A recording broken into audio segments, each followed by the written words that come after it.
प्यारे बच्चों नमस्कार, स्वागत है आप सभी का। फिर से आप सभी का वेलकम है। फिर से आप सभी को मैं नमस्कार करता हूं और उम्मीद करता हूं कि आप सब बहुत अच्छे होंगे और आपका चेहरा वो प्यारा सा चेहरा मुस्कुराता हुआ होगा कि सर हम 10th को पास आउट तो कर लिए सर, हम 11th में आ चुके हैं सर। इंग्लिश पढ़नी है सर, हमने नहीं पढ़ी इंग्लिश। कोई दिक्कत नहीं, हम है पढ़ाने के लिए आपको। चाहे बेटा ग्रामर की बात हो, प्रोज पोएट्री की बात, छोटी छोटी चीजों को हम आराम से अच्छे से पढ़ेंगे। तो आज हम बच्चा करने वाले हैं चैप्टर नंबर 6, जिसका नाम है 3 इयर्स सी ग्रू, मतलब 3 साल तक वह पली और बड़ी। कौन? जिसका नाम क्या है बच्चे? जिसका नाम है लूसी। कौन है? लूसी। तो ये जो रचना है, ये रचना बेटा उद्धृत है किसके द्वारा? ये उद्धृत रचना बेटा विलियम वर्ड्सवर्थ द्वारा बच्चे। विलियम वर्ड्सवर्थ ने बच्चा इस रचना को लिखा है और ये बहुत ही अच्छी, बहुत ही डिसेंट, बहुत ही प्यारी रचना है जिसको आज हम पढ़ने जा रहे हैं। हमको पता है कि विलियम वर्ड्सवर्थ बचपन से मेरे को टकरा रहे हैं, आज भी आगे टकराएंगे भी। तो लिटरेरी मास्टर्स देखेंगे, क्या साहित्य में इनका उद्भव था, क्या इन्होंने मास्टर्स किया था, इन्होंने अपने इन चीजों के ऊपर कितना ज्यादा काम किया था। आइए आज इन सारी चीजों को हम शानदार तरीके से देखेंगे आप सभी के लिए। तो सबसे पहले बताना चाहता हूँ कि जो विलियम वर्ड्सवर्थ है, विलियम वर्ड्सवर्थ का जन्म होता है 1770। मतलब विलियम वर्ड्सवर्थ जो है बच्चा, इनका जन्म कब होता है? इनका जन्म होता है 1770 और इनकी मृत्यु होती है 1850 का। 1850 मतलब कुल मिला के देखा जाए तो भैया 80 साल जिए थे। कितने साल बच्चे? टोटल कितने हो गए हमारी? ये 80 साल। बच्चे कितने साल हो गए? 80 साल। कहते ऑफ इंग्लैंड, देखो जब भी ये फर्स्ट ऑफ ईयर्स लगे इसका मतलब होता है काकी के, तो इंग्लैंड के महानतम कवियों में से एक थे। कहते वॉज बोर्न इन कम्बरलैंड। जिनका जन्म बच्चा कहां पे होता है? जिनका जन्म Cumberland in the lake district. कहते हैं लेक डिस्ट्रिक्ट के कम्बरलैंड नामक प्लेस पर इनका जन्म होता है। एंड एजुकेटेड एट कैम्ब्रिज, और इनकी बेटा जो शिक्षा दीक्षा होती है कहां से होती है बेटा? वो होती है कैम्ब्रिज यूनिवर्सिटी से। किस से? कैम्ब्रिज यूनिवर्सिटी से होती है। The first of the great English romantic poet, कहते हैं द फर्स्ट ऑफ द, पहले अंग्रेजी के रोमांटिक कवि, पहले अंग्रेजी के रोमांटिक कवि थे। कौन? And he rebelled against the traditional, मतलब ये कभी रिबेल नहीं हुए, ये कभी डगमगाए नहीं। मतलब ये कह सकते हैं कि इनकी जो चीजें थी, ये कभी भी चीजों को इन्होंने अलग तरीके से नहीं देखा। वो चाहे किसी चीज को लेकर हो, चाहे पे हम ये कह सकते हैं कि क्या बोलते हो उसको यार, ये कभी मतलब रिबेल का मतलब है वो कभी बागी नहीं हुए अगेंस्ट ट्रेडिशनल। मतलब ये नहीं था कि मैं आया हूं, मैं परिवर्तन करूंगा, मैं धर्म नया लाऊंगा, मैं नए लोगों को रखूंगा, ऐसा कुछ नहीं था इनके साथ। जो कहते हैं कि ही रिबेल, वो बागी बन गए अगेंस्ट द ट्रेडिशनल। अगेंस्ट किसके खिलाफ? Against the traditional. अगर आपको लगता है कि वो आते ही बागी बन गए अपने धर्म के खिलाफ, परंपरा के खिलाफ, अपने आर्टिफिशियल जो नए नए लैंग्वेज थे उनके खिलाफ, नहीं।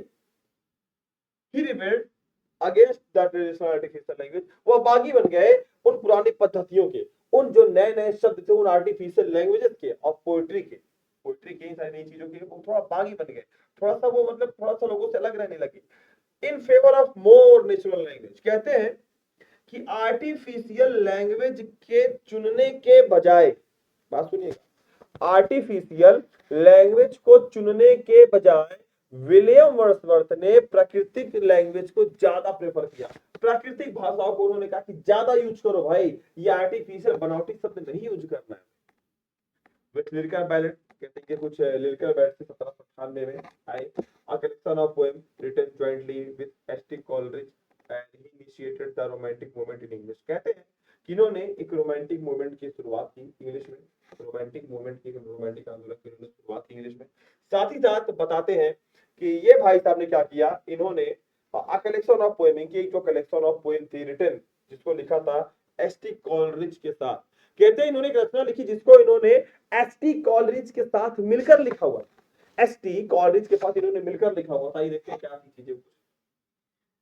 कहते हैं he brought about a revolutionary, क्या कहते हैं? ही ब्रॉट अबाउट, उन्होंने लाया अ रेवोल्यूशनरी चेंज, एक बहुत बड़ा बदलाव, ऐतिहासिक बदलाव इन इंग्लिश पोएट्री। कहते हैं अंग्रेजी के साहित्य में अगर बहुत बड़ा बदलाव लाया तो विलियम वर्ड्सवर्थ लेकर आते हैं in both thought style and. कहते हैं चाहे तो यहाँ पे बात लिखने की कला की हो, चाहे पे बात यहाँ पे विचारों की हो, दोनों क्षेत्रों में जो सबसे बड़ा रेवोल्यूशन आया, जो सबसे बड़ा बदलाव आया, वो कौन लेकर आता बच्चे? वो लेकर आते हैं विलियम वर्ड्सवर्थ। साथ ही साथ इन 1805 कहते हैं 1805 में William Wordsworth publish his masterpiece. William Wordsworth ने बेटा अपनी मास्टरपीस पब्लिश की जिसका नाम था ऑटोबायोग्राफिकल पोएम। क्या नाम था? ऑटोबायोग्राफिकल पोएम, जिसका उन्होंने क्या किया बेटा, पेश किया। उन्होंने मतलब विलियम वर्ड्सवर्थ ने पब्लिश किया अपनी मास्टरपीस को, मतलब उनकी जो सबसे बेस्ट बुक थी ना, उन्होंने उसको प्रकाशित किया और इसका नाम क्या था? Autobiographical poem. खुद के ऊपर उन्होंने एक पोएम लिखी थी अपने जीवन के बारे में। द प्रेल्यूड, और एक रचना इन्होंने ये लिखी fame and prosperity come slowly but he never wavered in his faith. कहते हैं कि ऐसा नहीं था कि इन्होंने एक किताब लिखी को रातों रात ख्याति मिल गई, नहीं। कहते हैं फेम, फेम एंड प्रॉस्पेरिटी, पैसा और समृद्धि, मतलब नाम और समृद्धि केम स्लोली, धीरे धीरे आई, but he never wavered in his faith, लेकिन वो कभी डगमगाए नहीं in his faith in himself, खुद में विश्वास रखने को लेकर, and in his immorality as a poet, अपने आप को एज अ पोएट मानने पर। मतलब कह सकते हैं कि इनके पास इज्जत और शोहरत धन दौलत बहुत धीरे धीरे आई, लेकिन ये कभी डगमगाए नहीं कि किसी चीज को और फॉलो कर ले, गलत काम कर ले। इन्होंने मतलब नेवर वेवर्ड, वेवर्ड का मतलब डगमगाना होता है, ये कभी डगमगाए नहीं, खुद में विश्वास रखने से, मतलब उन्होंने कहा वो खुद में विश्वास है, दुनिया क्या कहती है आई डोंट केयर, लेकिन मेरे को ना अपने आप में खुद में विश्वास है। साथ ही साथ कहते हैं कि he became the poet laureate, कहते हैं कि ये अंग्रेजी भाषा के लॉरिएट बने, जिसको हम हिंदी में कहते हैं क्या बोलते हैं उसको, क्या, राज छवि, ठीक है। कहते हैं ये अंग्रेजी के राज छवि 1843 से बनते हैं। The subject of his poetry, कहते हैं कि जो पोएट्री का जो मुख्य उद्देश्य था, इनके पोएट्री के, इनके कविता का जो विषय रहता था, आर द ब्यूटी, वो सुंदरता रहती थी, and the mystery of nature, और रहस्यमयी रूप किसका रहता था? वो रहस्यमय रूप प्रकृति का रहता था। The intimate relationship between nature and man, कहते हैं जो एक गुप्त संबंध होता है नेचर और इंसान के बीच में, and the life of simple rustic, और साथ ही साथ जीवन और क्या बोलते हैं उसको, हाँ, कहते हैं कि जो रचनाएं हैं वास्तव में कैसी है वो, कहते हैं कि यहाँ पे मनुष्य और प्रकृति का एक संबंध होता है, मनुष्य और प्रकृति के मध्य एक अतरंग संबंध होता था, साधारण ग्रामीण को जिंदगी उनके काव्य के विषय। तो बच्चा ये इनकी हिंदी लिखी हुई है, आप इस हिंदी को देख लेना, यहाँ पे आप इस हिंदी को देख लेना। और साथ ही साथ ही बताते हैं कि usually looks upon nature as a teacher, कहते हैं कि जो यहाँ पे हमारे विलियम वर्ड्सवर्थ जी है, ही यूजुअली वह सामान्यतः नेचर को एक शिक्षक के रूप में देखते हैं। वो कहते हैं कि जो नेचर है ना, वो हमको सिखाती है। आपको लगता है कि नेचर भागती है, नहीं, नेचर सिखाती है भाई। And it does in 3 years C group which forms the favorite series of the Lucy poem। कहते हैं यहाँ पे आज हम जो पोएम पढ़ने वाले हैं 3 years C group which forms the celebrated series of the Lucy poems। कहते हैं कि यह लूसी के पोएम को अंदाज करने का एक नया तरीका है। मतलब जो 3 years C group आप चैप्टर पढ़ने वाले हो जिसमें लूसी के बारे में बताया गया है, कहते हैं जो कि लूसी की कविताओं की प्रसिद्ध श्रृंखला का निर्माण करती है। लूसी की कविताओं का प्रसिद्ध श्रृंखला का निर्माण, ठीक है। ये हमारी कहानी है, देखते हैं कि लूसी आज क्या बताएंगे। वो एक लूसी की प्यारी सी बेटा पोएम है जो कि एक प्रकृति की गोद में रहती है। किसके गोद में? प्रकृति का।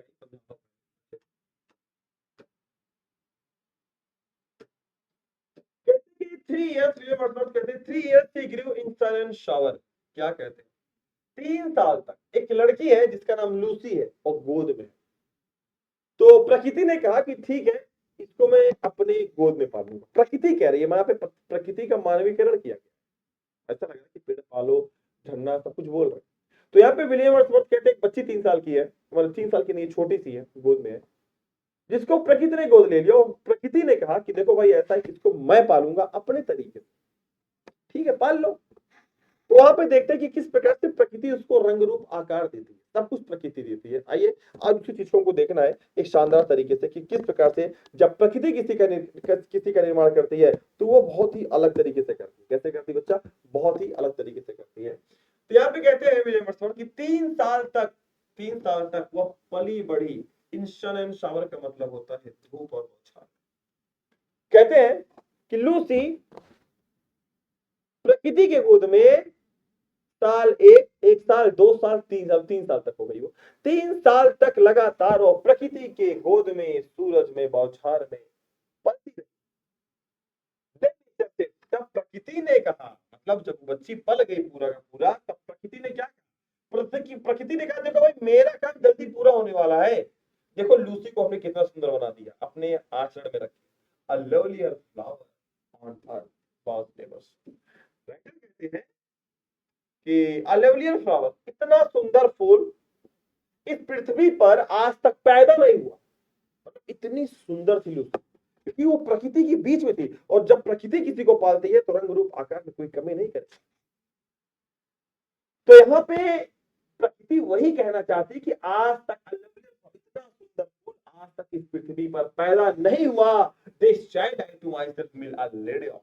यहाँ पे विलियम वर्ड्सवर्थ बोलते हैं कि इस बच्चे को स्वयं मैं अपने पास रखूंगा। मतलब क्या, इस बच्चे को मैं एक लेडी बनाऊंगा। यहाँ पे विलियम वर्ड्सवर्थ कहते हैं कि this child to myself, या बच्ची मेरी होगी, विल मेक अ लेडी। मैं इसे एक क्या बनाऊंगा, इससे एक मैं नवयुवती बनाऊंगा। क्या बनाऊंगा, मैं इसे एक नवयुवती बनाऊंगा। ऑफ माई ओन, का मतलब होता है खुद का।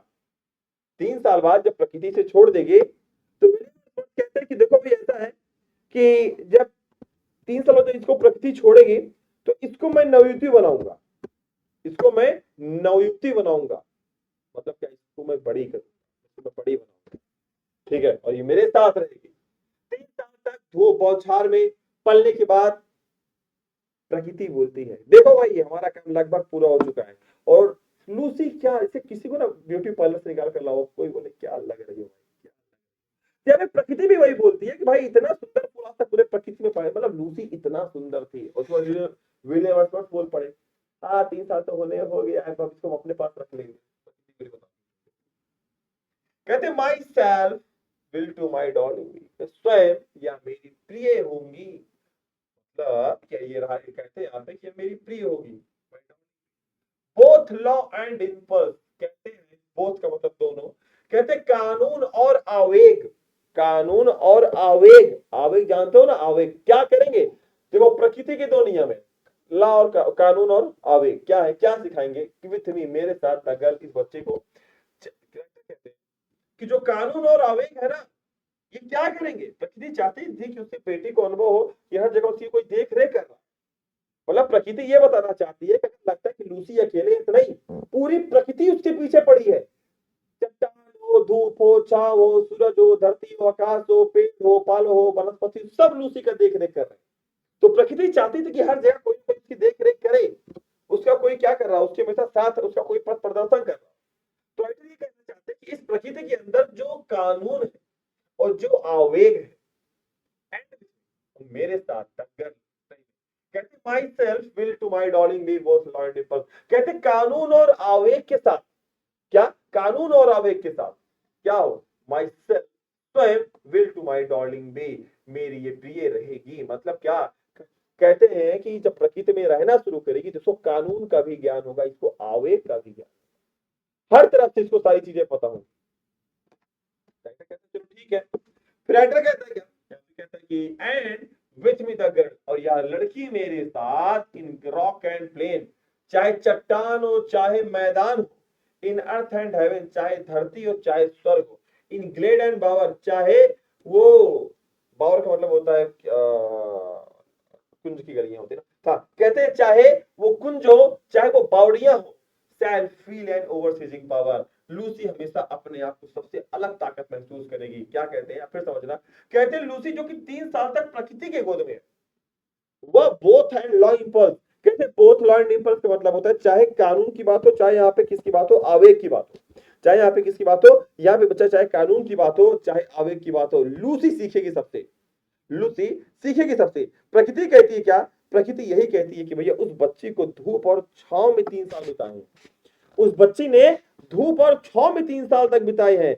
अब तक धरती पर इतना प्यारा फूल नहीं हुआ, मतलब अब तक धरती पे इतनी सुंदर बच्ची पैदा ही नहीं हुई है। मैं इस बच्ची को अपने पास ले जाऊंगी, या मेरी होंगी, और या इसको मैं एक आदर्श महिला बनाऊंगी। प्रकृति कह रही है, ये प्रकृति, सॉरी विलियम वर्ड्सवर्थ नहीं कह रहे थे, दूसरे पैराग्राफ पे प्रकृति कह रही है। आगे कहते हैं कि बोथ लॉ एंड इम्पल्स, कहते हैं क्या, जो प्रकृति है प्रकृति कहती है कि वह स्वयं, मतलब वह स्वयं इस बच्ची का क्या करेगी, अनुसरण करेगी, वह स्वयं इस बच्ची का क्या करेगी, बच्चे वह स्वयं इस बच्ची का मार्गदर्शन करेगी। कौन कह रहा है, राइटर कह रहा है यहाँ पे। वह कहता है क्या, सॉरी प्रकृति कह रही है कि मैं स्वयं इस बच्चे का मार्गदर्शन करूंगी। आगे क्या कहते हैं, कहते हैं वह जहां भी जाएगी, चाहे चट्टान हो चाहे मैदान हो, प्रकृति कहती है। अगर लगता है कि लूसी अकेली, तो गलत है।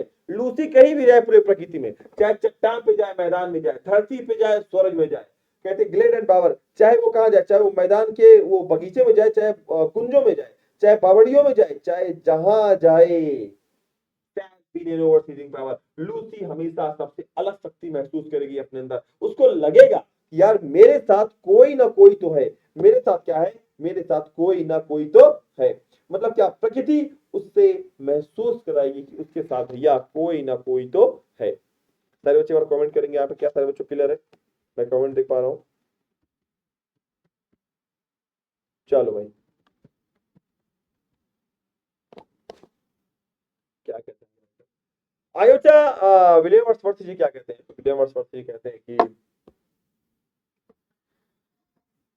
हाँ, कहते टू केंडल एंड स्टैंड का मतलब क्या, जो उसके ऊपर क्या करेगी, जो उसके ऊपर रोक लगाएगी, जो उसको भड़काएगी नहीं, बल्कि उसके ऊपर एक नियंत्रण लगाएगी, उसको गलत कार्य करने से रोके।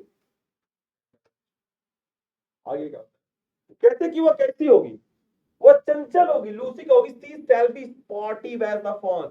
जैसे हिरन का बच्चा होता है, वो फुदकता रहता है पूरे के पूरे जंगल में, फुट फुट फुट फुट, वैसे ही सी शैल बी स्पॉटिव। स्पॉटिव का मतलब होता है कि वह बिल्कुल हिरन के बच्चे की जैसे क्या होगी, चंचल होगी, with wild with Glee across the lawn. जो क्या करेगी, जो क्या करेगी, राइटर कहता है कि she shall be sportive as the fawn. वह हिरन के बच्चे के जैसे क्या होगी भैया, वह हिरन के बच्चे के जैसे एकदम फुर्तीली होगी। वह हिरन के बच्चे के जैसे बिल्कुल क्या होगी, बच्चा फुर्तीली होगी। साथ ही साथ क्या कहते हैं, कहते हैं कि क्या, and that wild with Glee across उस पार से लेकर इस पार तक क्या होगा, वो जंगल में बिल्कुल घूमती टहलती रहेगी। मतलब क्या, हिरन की भांति चुलबुली होगी, जो मैदानों या मैदान की उस पार तक उछल कूद करती रहेगी। और अथवा अप द माउंटेन स्प्रिंग, चाहे यहाँ पे बात माउंटेन स्प्रिंग्स की हो, and here her silence and the काम ऑफ म्यूट इंसेंट थिंग। यही कहना चाहते हैं कि भैया देखो, अगर आपको लगता है कि जो लूसी है, लूसी को पालने का काम हम कर रहे हैं, नहीं, लूसी को पालने का काम पूरी प्रकृति कर रही है, क्योंकि इसके साथ प्रकृति लग गई है। और कहते हैं ना कि जब जिसके साथ प्रकृति लग जाती है तो उसे कोई रोक नहीं सकता है। ये कौन कह रहा है, राइटर कह रहा है यहाँ पे। कहते वो क्या, वो हिरन के बच्चे के जैसे बिल्कुल फुर्तीली होगी, जो जंगल के इस कोने से लेकर उस कोने तक कूद रही होगी, चाहे यहाँ पे माउंटेन, चाहे यहाँ पे पर्वतों के फुहारों की बात हो, या फिर चाहे चुप्पी की बात हो, चाहे शांति की बात हो, चाहे यहाँ पे किसी प्रकार की बात होगी। लूसी इन सारी चीजों से सीखेगी, शांत रहना सीखेगी। लूसी क्या करेगी, इन सारी चीजों से भैया क्या करेगी, लूसी शांत रहना सीखेगी। और ये कौन कह रहा है, ये राइटर कह रहे हैं हमारे, जिनका नाम क्या है,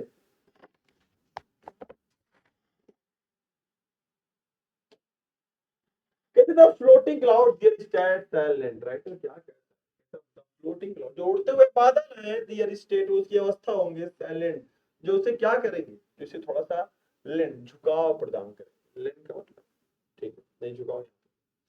फॉर द विलो वेंट, जो विलो की जो सरपत के वृक्ष होंगे, जो ऐसे ऐसे होते हैं गांव में सरपत के वृक्ष, वो उसे क्या करेंगे, उसे झुकाव प्रदान करेंगे। Nor shall she to fail see even in the motions of the stream grace. कहते हैं नॉर ना ही सैड सी फेल, वो फेल होगी दिया देखने में, even in the motion of the storm. कहते चाहे भारी से भारी आंधी आ जाए, ये कहना चाहते हैं, कहते चाहे भारी से भारी आंधी आ जाए, चाहे भारी से भारी आंधी आ जाए, लूसी उस भारी से भारी आंधी में भी क्या होगा, लूसी देखने में सक्षम हो सकेगी। लूसी चीजों को देख लेगी। ऐसा देख, अगर आंधी आ गई तो लूसी ऐसे ऐसे करेगी। उसके पास इतनी ताकत, इतनी ऊर्जा होगी कि वह भरे से भरे, कठिन से कठिन आंधी में भी अपनी आंखों को फाड़ के चीजों को देख सकेगी। And that shall mould the maiden form by silent sympathy. Writer क्या कहता है, और इस प्रकार वह क्या होगा, इस प्रकार वह चुपचाप शांति से क्या करेगी, दैट शैल बी माउंट, वह सारी चीजों को अपने अंदर आत्मसात कर सकेगी। मतलब इस तरह वह प्रकृति में साइलेंट सिंपैथी, बिल्कुल शांत होकर चुप रहकर क्या करेगी, वह सारी चीजों को अपने अंदर माउल्ड कर सकेगी। मतलब वह धीरे धीरे इस प्रकृति में रहते रहते मेरे साथ क्या होगी, वो धीरे धीरे इस प्रकृति में ढल जाए। कहते ही उड़ते हुए बादल उसको आकार प्रदान करेंगे। कहते हैं कि जो इस सरपत के वृक्ष है, इसे झुकाव प्रदान करेंगे। झुकाव का मतलब कहते हैं इंसान को झुका जाता है, कैसे लीनियंट रहा जाता है, किसी अपने सर झुकाया जाता है कि हाँ सर मुझे गलती हो गई, ऐसा ऐसा, ठीक है। और कितनी भी भारी आंधी आ जाए वो कभी भी चूकेगी नहीं, वो देख लेगी, क्यों, क्योंकि उसके पास शक्ति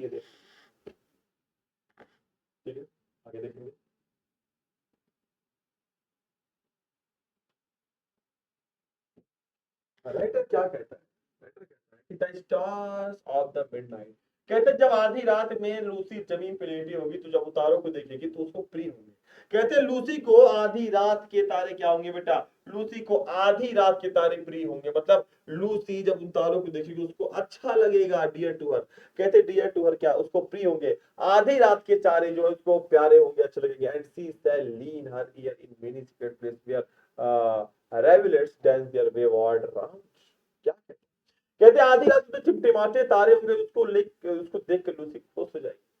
कहते हैं she shall lean her year, कहते वो अपने कान में सुन सकेगी इन मेनी सीक्रेट प्लेस, बहुत सारे गुप्त स्थानों के बारे में। मतलब कि प्रकृति उसे ऐसी शक्ति देगी बेटा कि वो अपने कान में बहुत सारे छिपे हुए स्थानों के बारे में ध्यान से सुन सकेगी।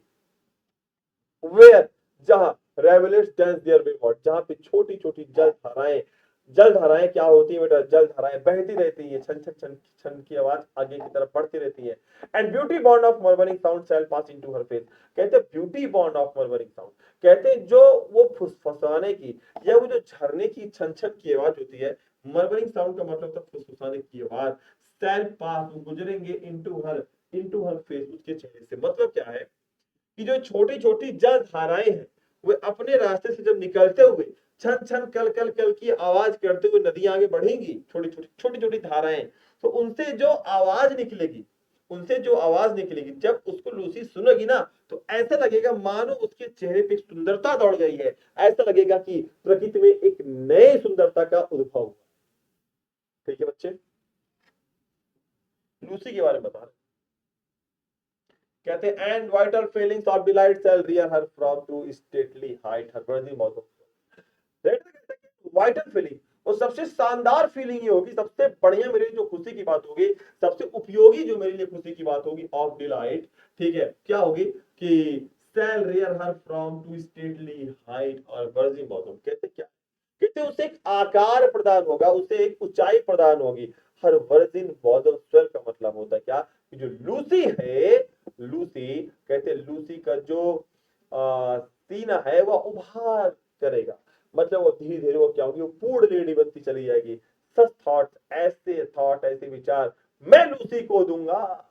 She said together live here in this happy day। हाँ, फिर उसके बाद हम और लूसी इस प्यारी सी घाटी में रहना शुरू कर देंगे। Here this happy day, इस प्यारी सी घाटी। मतलब क्या, प्रकृति कहती है कि देखो मेरे लिए सबसे खुशी की बात यह होगी कि जब लूसी का पूरा रंग रूप आकार बदल जाए, उसको एक ऊंचाई मिलेगी, उसके सीनों में उभार आएगा, उसके हाथ पैर गठीले होंगे, भरना धीरे धीरे शुरू हो जाएंगे। मतलब अब धीरे धीरे लूसी बड़ी हो रही है। उसके बाद क्या होगा, प्रकृति कहती है उसके बाद जब ये लूसी 3 साल की हो जाएगी तो हम और लूसी एक साथ, प्रकृति कह रही है कि हम और लूसी एक साथ इसी घाटी में रहेंगे, इसी घाटी में अपने जीवन को हम बिताएंगे। लूसी प्रकृति के साथ रहेगी, प्रकृति की गोद में, और प्रकृति उसको अपने गोद में रखेगा। होता क्या है कि इस प्रकार नेचर बोली, नेचर स्पोक बोला, नेचर ने बोला the work has done. Writer कहता है, प्रकृति बोलती है कि देखो अब काम पूरा हो चुका है। अब जो लूसी है, जो एक बच्चे के रूप में पहले थी, अब वो क्या बन चुकी है, अब वो एक पूर्ण लेडी बन चुकी है। क्या बन चुकी है, पूर्ण लेडी बन चुकी है। How soon my Lucy is रिस्पोजल। राइटर कहता है प्रकृति ने बोल दिया देखो भैया 3 साल की हो चुकी है, मेरा काम पूरा हो चुका है, बताओ क्या करें। उतने में क्या होता है, हाउ सून, राइटर रोने लगता है, राइटर चिल्लाने लगता है, राइटर पगला गया। हाउ सून, कितना माय लूसीज रेस वाज रन, जो मेरे लूसी का सफर था वो कैसे थम गया। She died and left me, कि लूसी मुझे छोड़ के चली गई इस सुनसान घाटी में, सुनसान बंजर में, इस सुनसान रेत में। लूसी मुझे इस शांति वाली जगह पे, इस बंजर में, इस सन्नाटे में मुझे छोड़ के चली गई।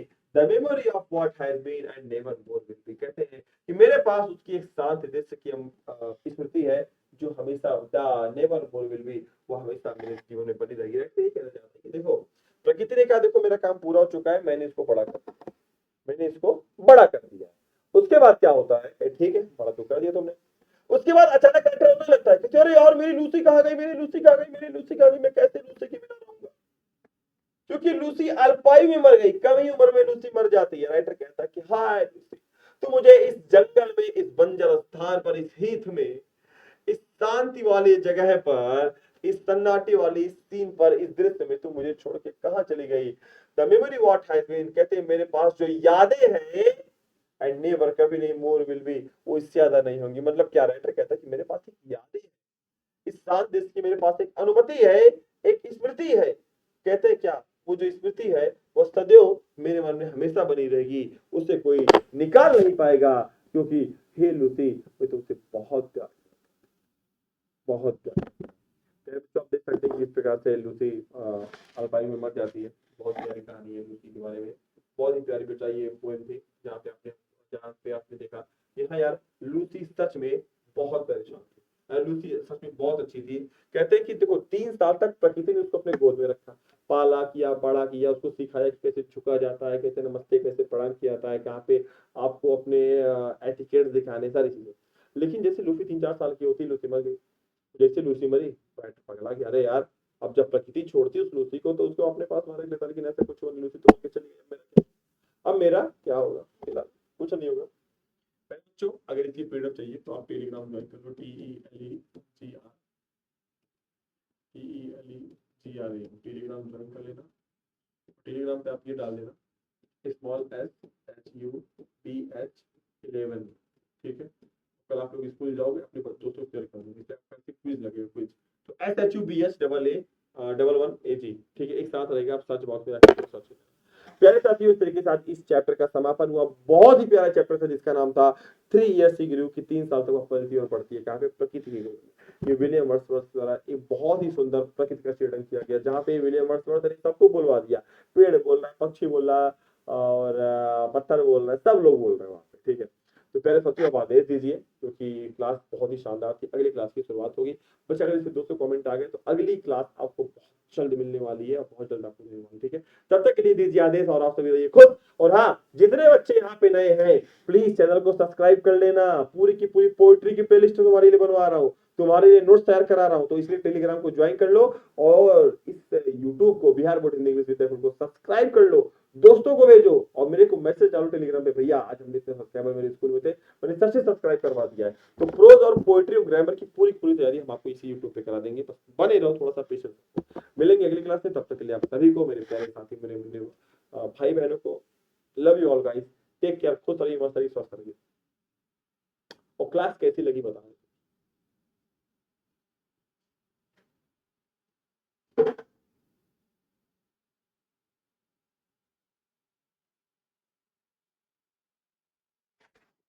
Please guys, do comment more and more.